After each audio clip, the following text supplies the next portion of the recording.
Biz hazır mындай bir misalды çıkarıp көрөлү. Тең капталдуу үч бурчтуктун, мисалы үчүн А, Б, С үч бурчтугунун негизи 16 сантиметрге, бийиктиги 4 сантиметрге барабар болсо, сырттан сызылган айлананын радиусун тапкыла дейт. Бул мисалдын бир нече жол менен чыгарса болот. Азыр биз ушул үч бурчтуктун аянтын табууну пайдаланып чыгарганды карап көрөлү, кандай болот деп. Анда сырттан сызылган айлананын радиусу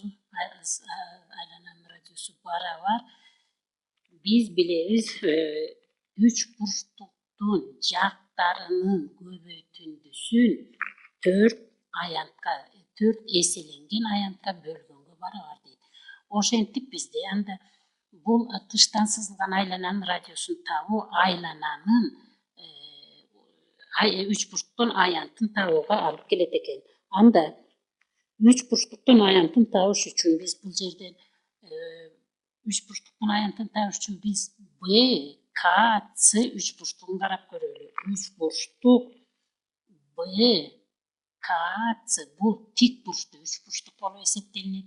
Анда эмне үчүн бул үч бурчтукту карап атабыз дегенде, Б, К, С үч бурчтугунан биз керектүү кесиндилерди таап алалы. Мындан Б, С жагын тапсак, Б, С Пифагордун теоремасы боюнча барабар Б, К'нын квадратына кошобуз К, S'нын квадратын.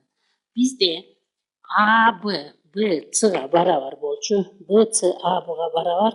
Анда мындан Б, К тик бурчтуктун бийиктиги, үч бурчтуктун бийиктиги ал 4 сантиметрге барабар. Биз К'сын издейбиз. А, Б, С үч бурчтугу тең капталдуу үч бурчтук. Анда Б, К бийиктик дагы медиананын да кызматын аткарып калат. Медиана деп жакты тең экиге бөлгөн кесиндини айтабыз. Анда биз издеп аткан К, С, А, С негизинин жарымына барабар болуп калат экен. Ошентип К, С барабар А, С бизде 16га барабар бөлүнгөн 2ге. К, С барабар 16-ны 2ге бөлсөк 8ге барабар. Мына жерибиз 16. Так ошентип К, С табылды. Анда Б, C'ны таап алсак болот экен. Муну биринчи барабардык деп коелу.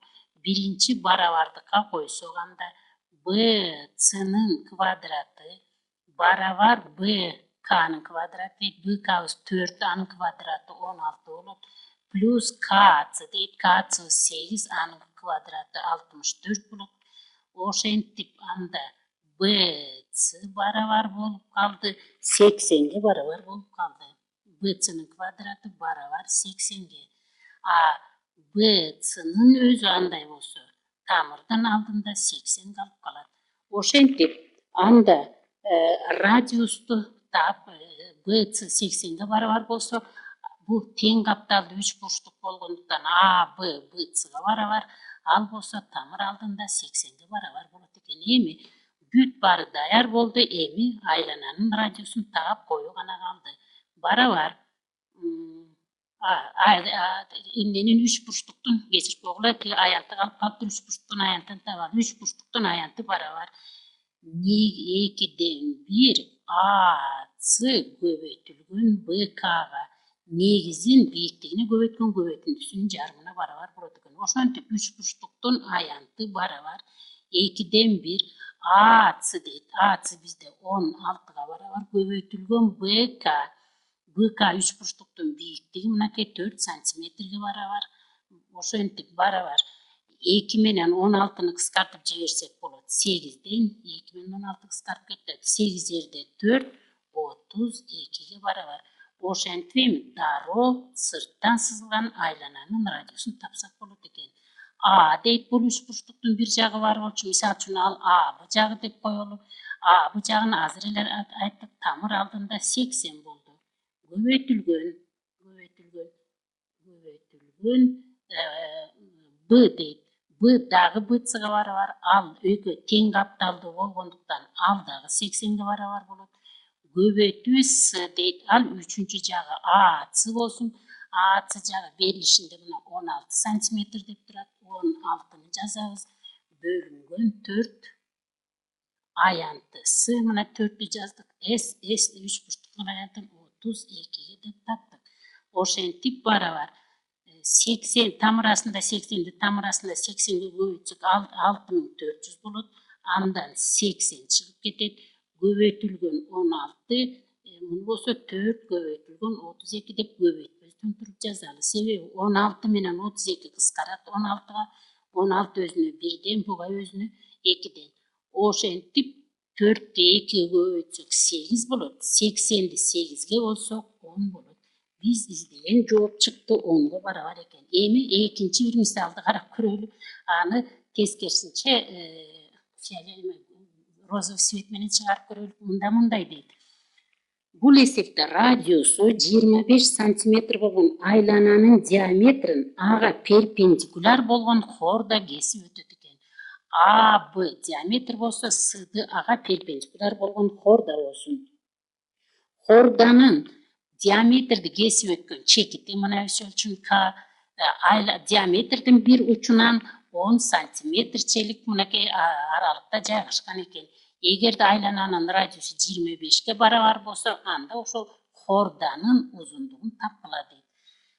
Бул эсепти кандай кылып чыгарсак болот? Биз буга чейин 3 айлананын ичинде каалагандай эле бир 2 кесилишүүчү кесинди берилсе, анда алардын бөлүктөрүнүн көбөйтүндүлөрү барабар болот. Башкача айтканда, S'дыны А, Б кесип өттү К чекисинде дейли. Анда S'дын бөлүктөрү кайсы? С, К, экинчи бөлүгү К'ды. Ушул барабар болот экен. А, Б'нын бөлүктөрү кайсы болду? А, К көбөйтүлгөн К, Б'га. Мына мондай болот экен. Эми бизден бул жерде карасак, С, К, К'дыга көбөйтсөк, А, К'ны К, Б'га көбөйтөт экенбиз. Геометриянын дагы бир эрежесин эстеп кетүүгө туура келет. Эгерде диаметр хордага перпендикуляр болсо, хорданы тең 2'ge бөлөт деген эреже бар. Анда С, К барабар К'дыга болуп калат. Ошентип бизде А, К жана К, Б'ны табуу гана калды. Чиймени карап турсак, А, О, Б'га барабар, бул болсо радиус. Радиус бизде 25 сантиметрге барабар экен, бул жерде турат. Ошентип анда О, К'ны табыш үчүн, О, К кесиндисин табыш үчүн аябай керек болуп турат. Анда А, Одон алып таштайбыз А, К'ны барабар. А, О бул радиус, радиус 25'ge барабар. Ошондон алып таштайт экенбиз А, К'ны. А, К 10 сантиметрге барабар, ошентип 15 болду. Керектүү нерселерди азыр таап ала турган болдук. Бизге А, К керек. А, К белгилүү болчу. Эми Б, К дейт. Б, К кесиндиси эмнеге барабар? Б, К кесиндиси чиймеден көрүнүп турат. О, К кесиндисине О, Б'ны кошуп койгонго барабар болуп турат. Барабар. О, К'ны азыр эле таптык 15 деп, плюс О, Б радиуска барабар, радиус 25'ge барабар.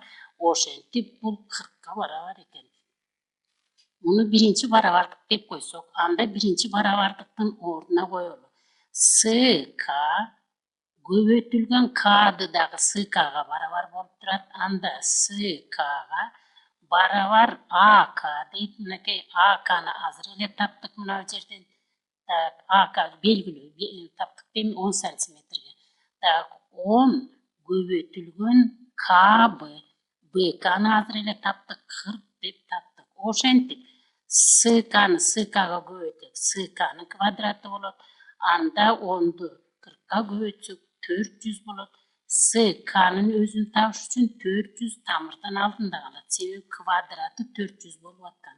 Анда С, К барабар 400'дөн 20 чыгат. Бизде С, К'ны эмес, C'дыны тапкыла деп жатат. C'ды азыр эле айттык. Диаметрге перпендикуляр болгон хорда кесилишкен чекитте тең 2'ge бөлүнөт деп. Демек, анда C'дыны табыш үчүн С, К'ны эле 2'ge көбөйтүп коюу жетиштүү болот. Ошентип C'ды барабар 2 көбөйтүлгөн С, К 20 болуп табылган. анда S'de хордасынын узундугу барабар болот экен 40ка. 40 сантиметр. Себеби бирдик эсеп жазылып атканда, жазылбай чыгарып атканда жобу 40 сантиметр болду.